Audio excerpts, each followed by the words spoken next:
Bagaimana efek pertama setelah divaksin Sinovac ini? Apa yang pertama kali Anda rasakan? Kalau yang pertama sih jelas nggak ada apa-apa ya dan tetap beraktivitas seperti biasa, tetapi yang paling saya sorotin sih emang lapar sih, kayak pada umumnya aja dan Mhm. itu nggak saya doang sih emang yang dirasakan sama kawan-kawan seperti itu ya. Jadi emang nggak ada efek samping berarti kayak nggak ngantuk, nggak ada apa-apa ya, kayak kita aktivitas kayak biasa dan saya berlanjut jaga malam di Puskesmas Turi bantuin teman-teman nakes dan sekaligus nostalgia zaman-zaman dulu sih di Puskesmas Turi karena saya kan suntiknya vaksinnya di Ngemplak 2 tuh lumayan jauh sih 14 kilo, cuman nggak ada apa-apa, Kak. Mhm. Oke, baik. Berarti tidak ada apa-apa ya, begitu dokter. Nah, kalau Anda sendiri Nggak apakah ada. ada melakukan persiapan-persiapan khusus sebelum divaksinasi?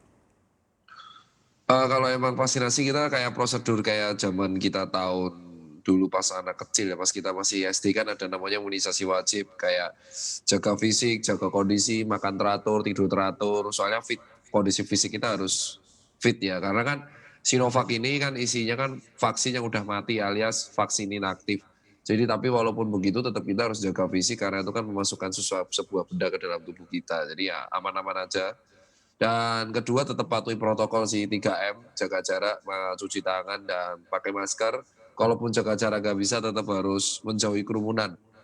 Setelah itu ya kita nanti datang ke lokasi itu dicocokin NIK, setelah NIK selesai, lalu ada screening 16 poin, lalu kita kalau udah sukses semua 16 poin kita screening selesai, maka nanti dicek tensi, dicek gula darah, dicek suhu, dicek denyut jantung, GDS, baru nanti setelah itu vaksin 5 menit, lalu kita disuruh menunggu selama 30 menit setelah selesai vaksin untuk mengecek apakah ada side effect atau kipi level 3. Setelah itu baru pulang diberikan sebuah kartu itu isinya kartu kontrol, nanti 2 minggu lagi kita datang lagi untuk menjalani proses vaksin yang sama.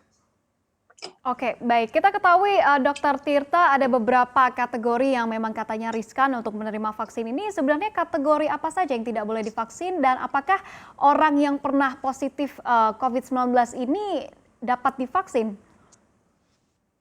Jadi kalau itu namanya inklusi eksklusi ya, jadi itu kan sebenarnya jadi dibuat oleh PABDI, senior-senior saya di organisasi profesi penyakit dalam. Jadi pada dasarnya adalah pertama, kita harus mengisi namanya screening, 16-16-nya. Jadi nggak boleh dipisahin dan itu poin-poin, ada poin maksimal, batas minimal yang bisa ditolerir apa tidak. Pertama ya seperti orang kalau Sinovac ini inklusinya ya di atas 60 nggak boleh, Kak. Dan tapi kan Mhm. itu tidak menjadi faktor utama, tetap ada faktor 15 lain juga kayak penyakit sistemik, terus sedang menjalani penyakit ISPA. Jadi kalau misalkan kita datang dalam keadaan nggak fit, misalkan lagi kena TBC ya nggak boleh. Jadi memang benar-benar harus fit. Nah terus kenapa kok yang COVID gimana? Jadi gini, sebelum harus dapat vaksin COVID. Cuman karena dosisnya yang sangat terbatas dan cenderung rebutan, jadi vaksin COVID ini akhirnya digunakan untuk yang sehat dulu.